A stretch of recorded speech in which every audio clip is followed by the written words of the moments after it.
sa tuktok ng bundok pero may daan.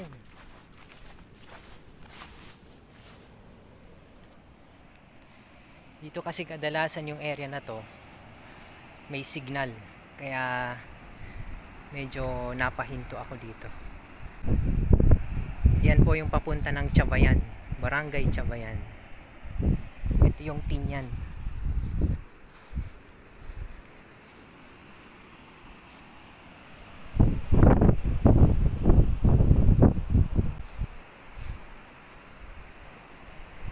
May kambing dun.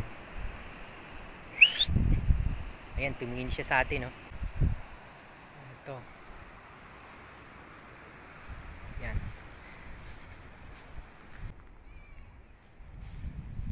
So, no much to talk about.